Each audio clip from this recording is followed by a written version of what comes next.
Miguel aí, Miguel, escanteia ela, vem para cabecear. É que a gente não tinha dinheiro para mandar os técnicos, eu vou substituir o Paulo aqui. Obrigado ao CTDF, porque me ajudou ali. E eu acho que está sendo um sucesso, e eu acho que muita gente está surpresa com a qualidade do trabalho que a gente está vendo. Seu Nilson, queria, na hora, deu vontade eu e o Rochinha de levantar e aplaudir em pé na hora que a gente viu a Renova Talk. E que a gente viu como foi, talvez vocês aqui não saibam como foi difícil. Aí sabe que tipo de vitória, que parte do tapete a gente está tecendo, que foi construído em cima dos tapetes que vocês começaram. Aquilo aqui tem um conjunto de consequências internacionais, porque pela primeira vez o Brasil mostra uma metodologia que pode ser referência internacional. Pela primeira vez a gente não vai importar um modelo, a gente vai exportar um modelo. Nossa, semana passada tivemos uma teleconferência com o Canadá e com a Califórnia. A Califórnia é quase como se fosse um país, né? Quando se trata disso aqui.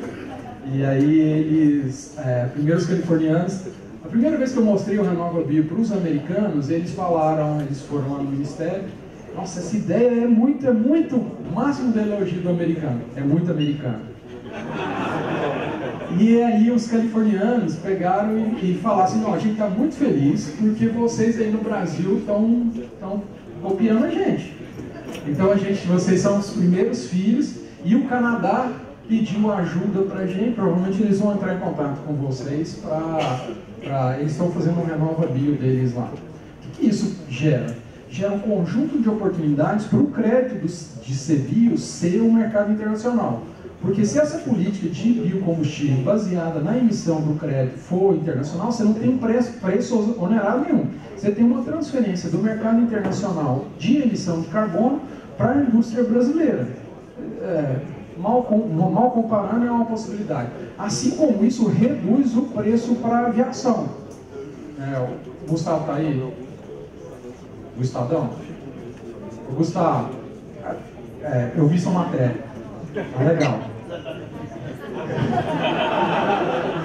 Não, é que você fala assim. Aqui fala que o pessoal da aviação está com receio de que a gente tenha o preço, eles têm que pagar o preço da divulgação do BioQAV, que foi um pouco da mensagem que passou aqui. Mas existe uma outra possibilidade. A possibilidade que a gente reduza o preço do combustível no Brasil. Por causa do que o Plínio falou, e tem um estudo dele para publicar, depois a gente passa para vocês o conjunto de estudos, que é a redução do custo e a redução total para cá. O outro é que se esse mercado de CBio for negociado internacionalmente, inclusive com de fora, você tem uma redução do preço do combustível no Brasil, inclusive do BioQAV. Por quê? O que não ficou claro, Pedro, eu tinha que explicar que vocês vão ter que comprar crédito lá fora. E se eles compram crédito fora do sistema, eles não estão fomentando a produção de QAV aqui. Provavelmente as empresas aéreas brasileiras vão pagar menos do QAV por causa do acordo da IATA. Vai ter obrigatoriedade de neutralização das emissões. Vocês vão ter que neutralizar de qualquer maneira. A despesa vai existir. Né? Para onde vai esse Sim. capital, se reverte ou não? Deu polêmica? Não, eu acho que o melhor desse é sempre causar briga. Eu gostei. Eu também acho. Mas essa relação que a gente pode, na verdade, é baixar o preço do consumo de combustível, reconhecendo a precificação de carbono. Isso é uma possibilidade. Aí você não tem impacto total e o preço relativo funciona no CBio. Como é que é o CBio? Eu sei que a gente está mudando para...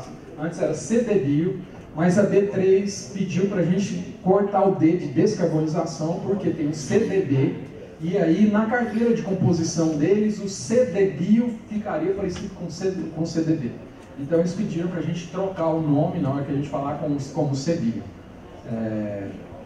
Então, vamos falar sobre o crédito. Se até aqui ficou claro o seguinte, cada produtor negocia e emite esse crédito a partir da nota multiplicada pelo volume negociado para a distribuição de uma meta estabelecida por combustível fóssil, e esse combustível vai para a Bolsa de Valores. E a distribuição que usa combustível fóssil faz a sua compensação em cima do CBio.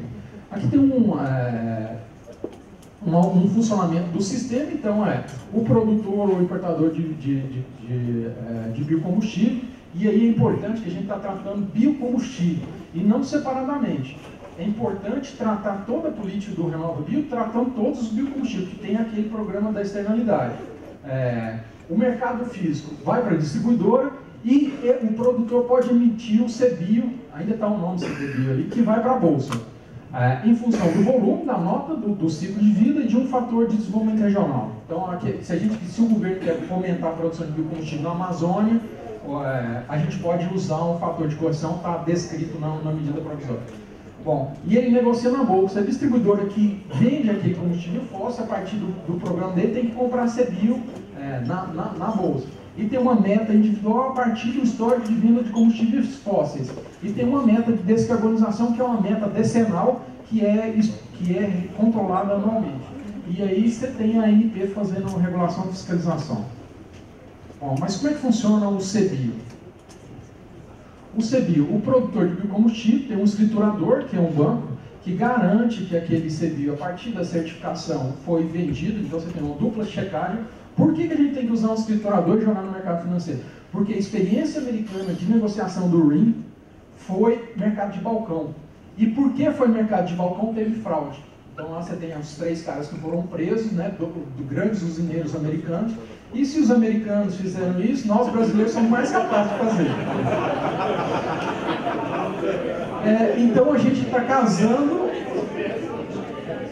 A gente está casando isso com uma emissão do mercado financeiro. O mercado financeiro vai garantir que você não tenha falsificação. Porque se você falsificar, é crime financeiro. Então você tem um conjunto de fiscalização, tem um custo de transação embutido aqui, mas esse custo de transação é um custo de regulação. A gente não está inventando nada. A gente só está pegando essa ponta da emissão do CBio e ligando ao mercado financeiro. E eles estão interessados? Estão interessados. Nós já fomos procurados por vários bancos, várias operadoras, inclusive pela B3, que hoje é privada. A B3 é a Bovespa. Que vão negociar. Então, um produtor de biocombustível entra nesse mercado organizado e um distribuidor de combustível compra, ou um conjunto de especuladores. Por quê? Porque o CBio pode entrar numa composição de carteira. Porque ele tem um preço variável, assim como ele é um mercado de opção. Eu posso, no meu quem tem fundo, lá, os milhões que você tem no seu fundo de investimento. No seu fundo de investimento pode ter um componente que é um fundo verde. Eu quero criar um brand, criar uma marca do fundo verde em que eu tenho uma composição dele que é CBio, que é negociado nesse mercado. Então eu compro esse CBio e desloco no mercado que é negociado para pessoa física. Qualquer pessoa do país vai poder reduzir as emissões de carbono comprando o CBio. E isso gera um mercado que desonera o distribuidor e a variação por preço para cá. Então a gente cria no mercado financeiro um ativo financeiro vinculado ao ciclo de vida de emissão de carbono. Eu sei que isso vai acontecer, mas a gente não está ligado só para biocombustível. É porque a gente está dando só o primeiro passo. É o tapete. E esse funciona para qualquer relação, se vocês viram, de emissão de CO2 por megajoule. Assim como o CO2, eu acho muito legal ver o de vocês, CO2 não é só CO2. É que a gente fala CO2 aqui, mas ali tem um conjunto de componentes de impacto. Inclusive, aquela a função do gradiente lá pode ser mudada para qualquer componente. Pode ser obediência, desmatamento, pode ser pagar direito aos funcionários, pode ser o uso correto da água, pode ser a emissão de enxofre. Bom, essa é uma parte que funciona para cá. Mas aqui hoje a gente já tem gente interessada. O Plínio fez uma leitura geral e ele contou da Rota 2030. A Rota 2030 é a política brasileira para ciclo alto e ciclo diesel. Para cá. Então, a Anfávia quer entrar nesse mercado. Ela quer cuidar que os carros delas façam análise do ciclo de vida da entrada e saída. A gente pode começar o RenovaBio fechando na bomba, na distribuição, e a Anfávia quer da bomba até a casa. Para ele emitir carros menos poluentes no Brasil. Eu sei que o Miguel não gosta que a palavra poluente entre por causa do carbono, mas não quando a gente fala de CO2 como poluente, é porque a gente repete o CO2, mas ele é muito mais, é poluente mesmo. É tudo que impacta a externalidade negativa de qualquer função dessa derivada para cá. Então nós estamos perto, depois do RenovaBio, de fechar todo o ciclo no Brasil. Se a gente fechar, nós vendemos para o mundo uma solução vinculada a CO2 por megajoule eficiente. Vender, criar um mercado internacional de CBIOS. Um mercado em que o pagamento da relação seja para cá, inclusive fomentando a indústria de petróleo aqui, porque o petróleo refinado no Brasil tem um conjunto de emissões menor do que o petróleo importado. E a gente precisa criar uma competição para o mercado brasileiro de petróleo. Por isso que o Armin da Petrobras está apoiando o RenovaBio. Eles viram, eles são espertos. Eles não acharam assim, vou substituir combustível. Eles viram que tem uma possibilidade da gente reduzir o preço total e fomentar a participação em combustíveis líquidos no Brasil, poluindo menos. Então, a gente pode criar esse conjunto. A gente precisa dar os passos e tecer isso. Os CBIOS são negociados na Bolsa de Valor, como qualquer tempo. Ele tem um prazo de validade, porque se ele não tivesse prazo, a pessoa poderia encarteirar, o especulador poderia encarteirar e controlar. Então, ele vence. Mas, se tem alguém no mercado financeiro, eu lembro de Black-Scholes, que era aquela função de redução das opções. É uma função matemática de redução até a finalização de matemática. Eu já fiz as primeiras experiências com o preço do CBIO em Black-Scholes para cá, e dá certo. A gente tem um modelo, e aí eu acho que é importante contar que a gente vai fazer um outro seminário desse, coordená-lo por vocês, para discutir esse modelo, que é uma coisa que quando vocês virem também, vocês vão ver que a gente tem essa parte da composição da modelagem, um impacto total. Mas a gente precisa definir claramente o impacto e quais os tamanhos do nosso passo, porque se a gente errar na meta, nós matamos todas as galinhas que botam ovos de ouro no Brasil.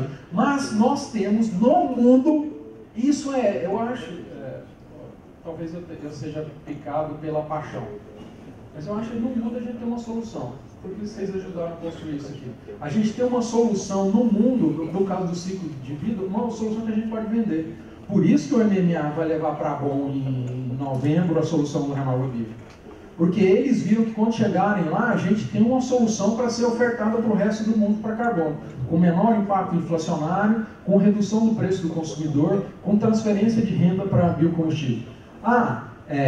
Produtor de biodiesel vai ganhar dinheiro com o RenovaBio? Vai, eles estão no mercado certo. Mas o petróleo também vai ganhar porque a gente amplia a margem para a produção e refino brasileiro? Também vai. E ainda a gente consegue fazer transferência da renda externa, da renda de emissão de carbono e se apropriar de uma parte. Esse ainda vai demorar um pouco para a gente fazer.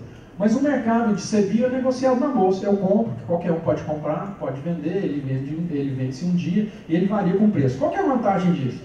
É que se o preço do petróleo baixar pra caramba, o CBIO segura ele no mercado brasileiro. A gente vai parar de ter um sistema de paridade que é o gráfico do que ele está falando. O CBIO regula, porque ele é um vaso comunicador desvinculado da produção. A gente vai ter uma estabilidade no preço total só de biodiesel, não, de combustíveis.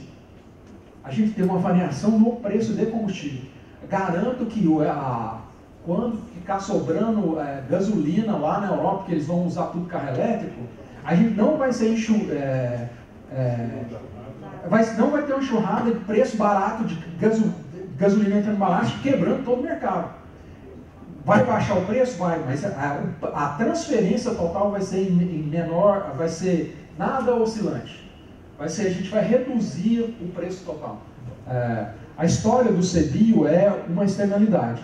Essa externalidade é precificada num ativo financeiro que é negociado na bolsa. Esse ativo financeiro é negociado na bolsa porque tem um custo de regulação menor. E esse custo de regulação menor também pode ser precificado em qualquer composição de carteira, porque ele é um derivativo da produção de CO2, ou da produção de megajoule por CO2, ou CO2 por megajoule. Isso é bom. Bom, o que mais? Qual que é a vantagem? Se eu tenho um estruturador, O CBIO é um ativo financeiro escritural, ele é negociado de forma exclusiva por mercados organizados, é um instrumento de precificação de carbono, que é uma tendência mundial. A paridade que a gente fez é a paridade mundial. Ele pode ser negociado por qualquer agente cadastrado no mercado organizado da B3. O escritório desestimula a comercialização de biocombustíveis sem nota fiscal. Nós vamos reduzir a falsificação de combustíveis no Brasil, dá mais transparência às operações de mercado de combustível. O ativo financeiro agrega mais segurança nas operações do mercado secundário e estimula a entrada de investidores institucionais, nacionais e internacionais. Nós já fomos procurados por bancos internacionais que querem isso. O mercado organizado agrega transparência na formação do preço do CBIO. Nada é escondido, não tem alguém, um grupo do governo determinando qual é o preço de variação do CBIO. É mercado. Nada é escondido, a comissão é feita, é tudo mercado. Tudo é transparente, tudo é claro, assim como foi o esquema de construção da calculadora. Nada é escondido. Controle e acreditação dos certificados disponíveis no mercado, acompanhamento da evolução das metas na distribuição. Porque é uma coisa que a gente não tem controle sobre a produção de biocombustível. A gente tem controle sobre derivado de petróleo é hipercontrolado, mas de biocombustível não tem controle. Pela primeira vez, o governo, a sociedade vai ver claramente qual é essa venda. E nós vamos reduzir a sonegação.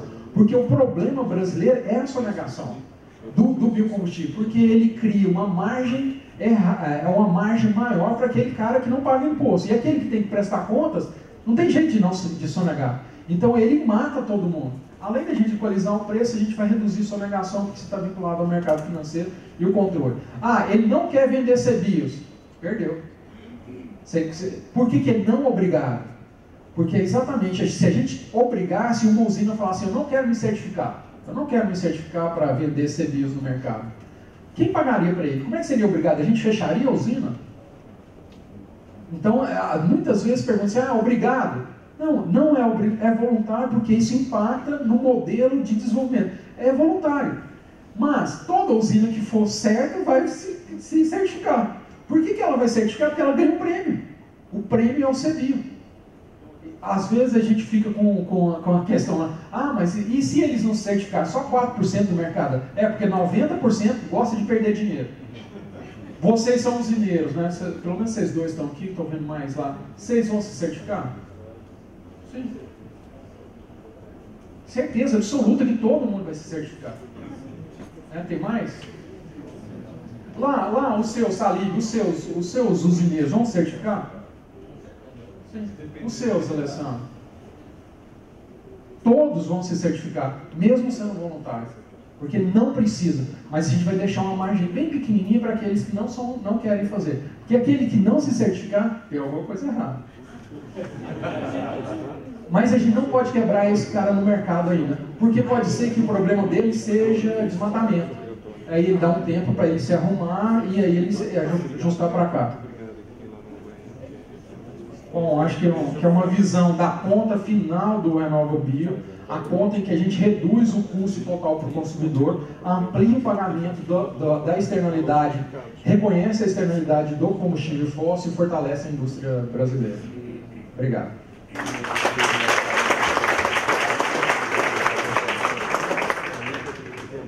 Bom, pessoal, Miguel, de novo, sensacional. Não só o bom humor, a tranquilidade que você leva num programa desse tamanho, dessa natureza, com essa complexidade, é incrível. Sério, não é incrível. Fantástico, fantástico. MMA, Alexandra, manda bala. Vocês estão vendo também, vocês perceberam que a quantidade muito grande de mulheres, ninguém fez cota, ninguém fez coisa nenhuma. É a competência natural. Alexandra, manda bala. Bom, boa tarde a todos. Meu nome é Alexandra, eu sou coordenadora de formulação de políticas sobre mudança do clima na Secretaria de Mudança do Clima e Florestas, no Ministério do Meio Ambiente. Atualmente eu estou responsável pela elaboração da estratégia de implementação da NDC brasileira. Para isso a gente está trabalhando numa coordenação com diversos setores para que a gente possa discutir juntos como vamos montar essa estratégia para tornar execuível o alcance da nossa meta. E por conta disso, nós nos aproximamos do Ministério de Minas e Energia com relação ao programa RenovaBio, considerando que o setor de, como vocês vão ver aqui nos slides, eu trouxe para vocês aqui essas pizzas que mostram a mudança no perfil de emissões no Brasil. Essa mudança no perfil de emissões é um dos motivadores, um dos incentivadores. Na realidade, é o nosso norte para buscar as interações, para identificar as principais ações que devem ser tomadas para a gente conseguir continuar caminhando no sentido de reduzir nossas emissões.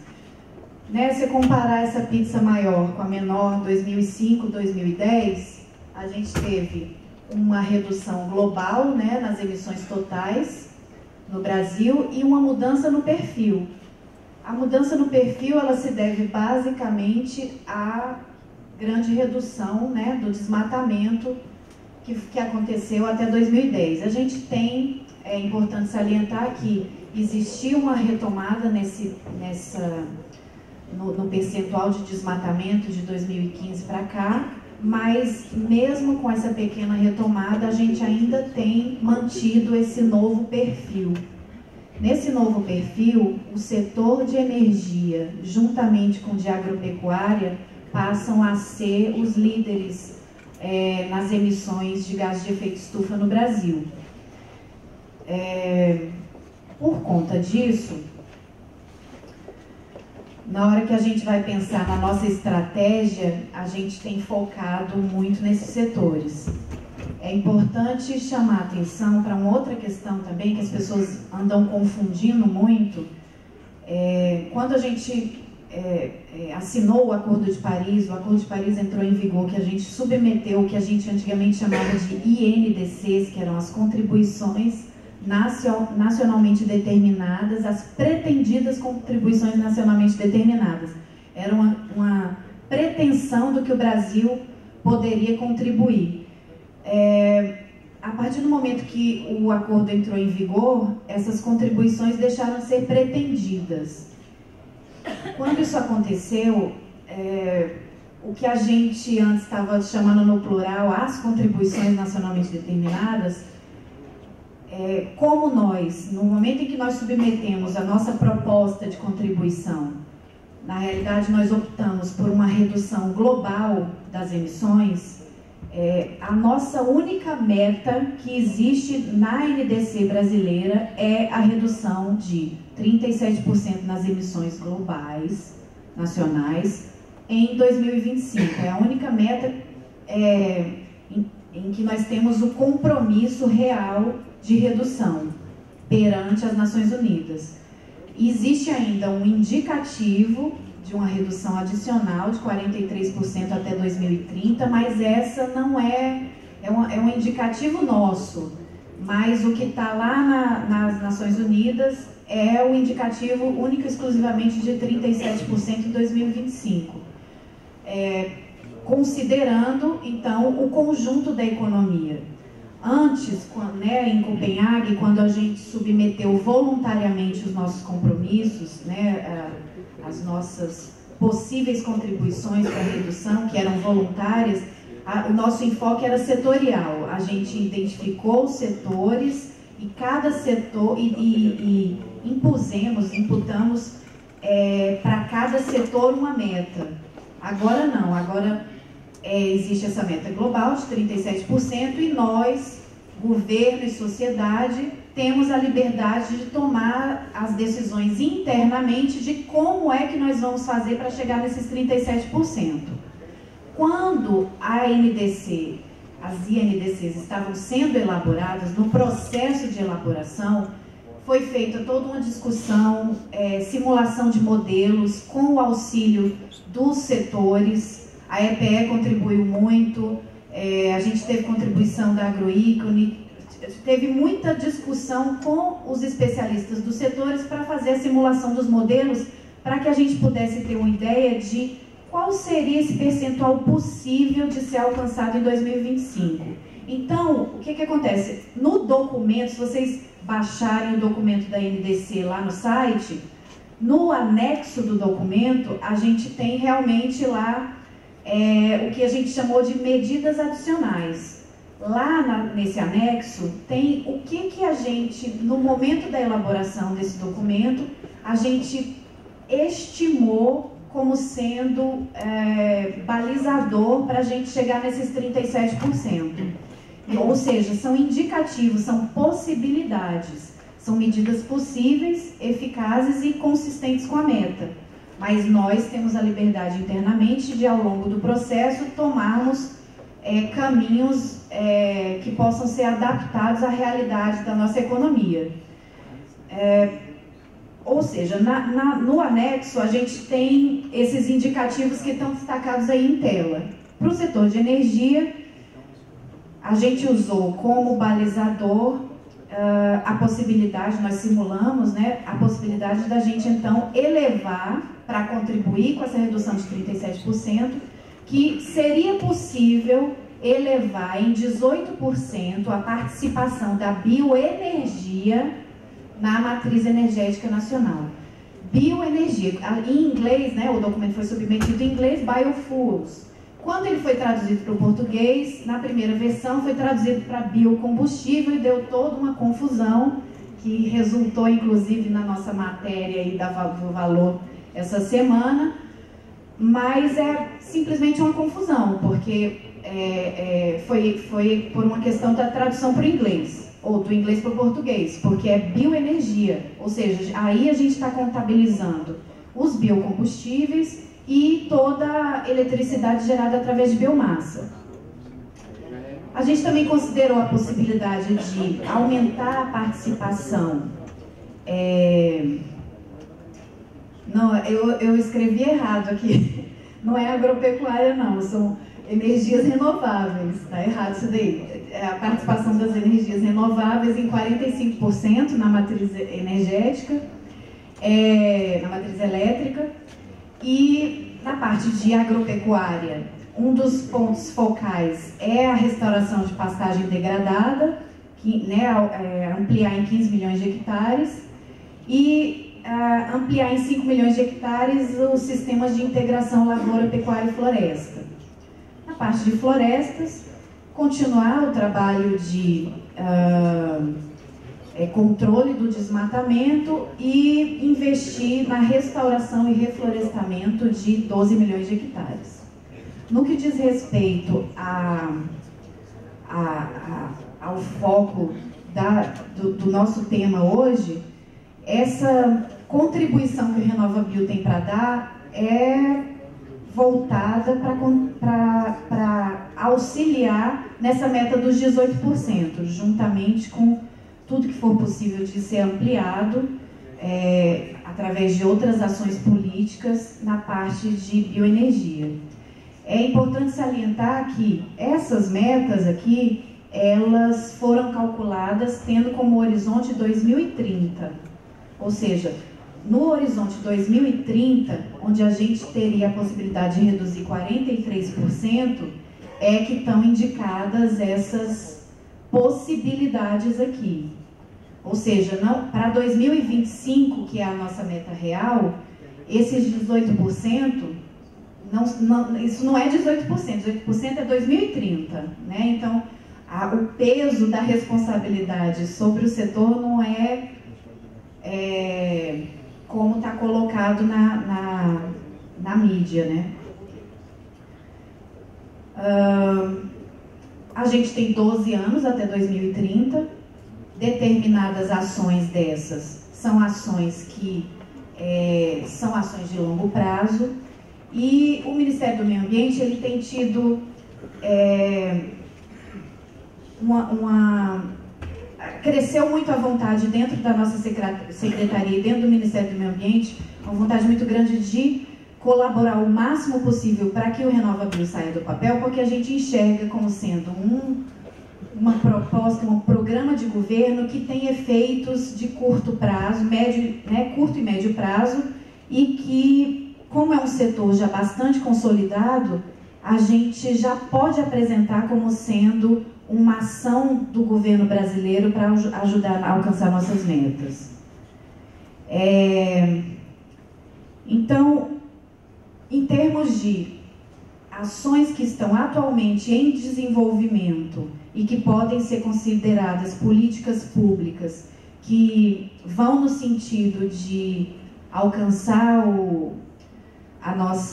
contribuir para alcançar as nossas metas, a gente tem a plataforma do Biofuturo, né, capitaneada pelo Itamaraty, que é uma plataforma internacional que reúne mais de 26 países e cujo objetivo internacionalmente é aumentar a participação dos biocombustíveis na matriz energética global. Depois, se vocês quiserem dar uma olhada nos elementos da plataforma Biofuturo, tudo está disponível na página do Itamaraty. A gente tem o Rota 2030, que também contribui para elevar a participação dos biocombustíveis por dar mérito aos automóveis e veículos mais eficientes. E certamente a gente já acompanhou aqui resultados de estudos da Única, demonstrando a eficiência comparativa dos veículos flex movidos a etanol em comparação até com os veículos elétricos. E a gente tem o programa RenovaBio. Para o Ministério do Meio Ambiente, o programa já é uma bandeira, né? O ministro de Meio Ambiente, junto com o ministro de Minas e Energia, já apresentaram publicamente que esse programa vai ser apresentado durante a COP23 em novembro, em Bonn. Então, assim, já é uma política de governo que já foi abraçada por esses dois ministérios e a gente está considerando que isso daí, na questão do aumento da bioenergia para o alcance das metas, é o principal programa. É o principal programa porque, se a gente considera essas vertentes todas, eu trouxe aqui só um resuminho gráfico de como é que a gente está entendendo que o RenovaBio vai acontecer. A gente tem o produtor importador como emissor primário, ele voluntariamente vai pedir o certificado de produção eficiente de biocombustíveis. Nesse certificado ele vai ter uma nota de eficiência energético-ambiental.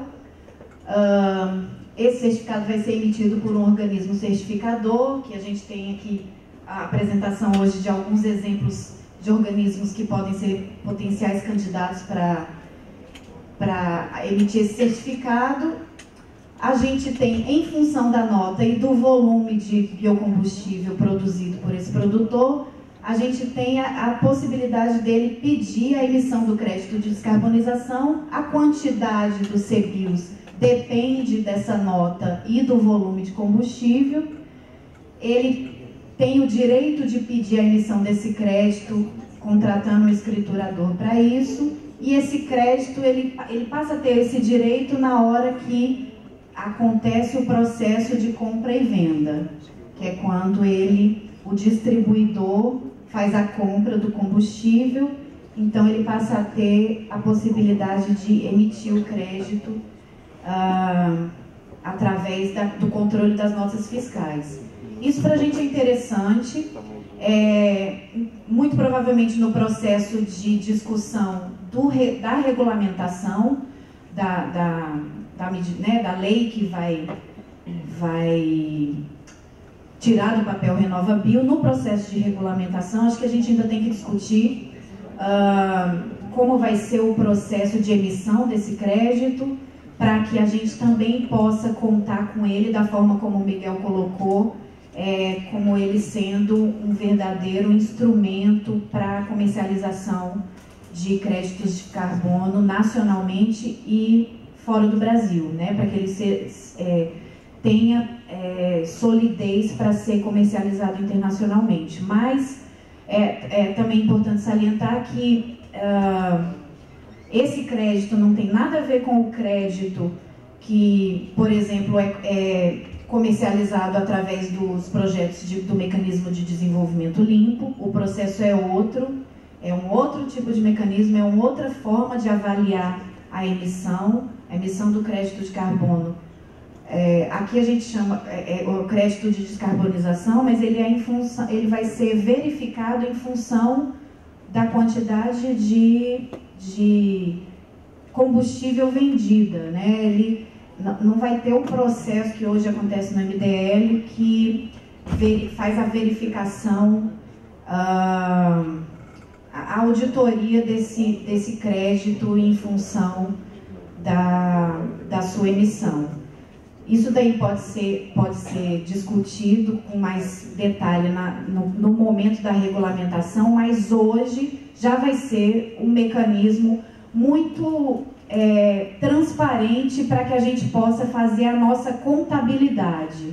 Isso já vai auxiliar enormemente o governo nessa contabilidade e para o Ministério do Meio Ambiente esse é a bandeira na parte de bioenergia. Obrigada.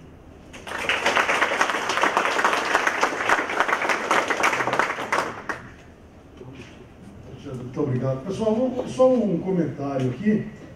Quando a gente verifica, a Alexandra falou do programa de governo, na realidade, se a gente olhar com atenção, esse é um programa de Estado, não é um programa de governo. Eu poucas vezes, aliás, eu nunca vi, é a primeira vez, eu estou falando do Ministério de Meio Ambiente, Minas e Energia, Ciência e Tecnologia, Agricultura, o Itamaraty, o representante do Itamaraty, o Adriano, está aí? O Adriano,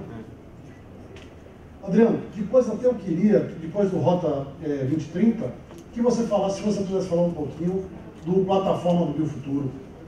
A Ministra da Fazenda, rapaz, eles confirmaram que vinha, alguém falou alguma coisa para eles e na última hora os bichos não vieram, mas o BNDES está aqui. O BNDES está aqui, representando. Então, pessoal,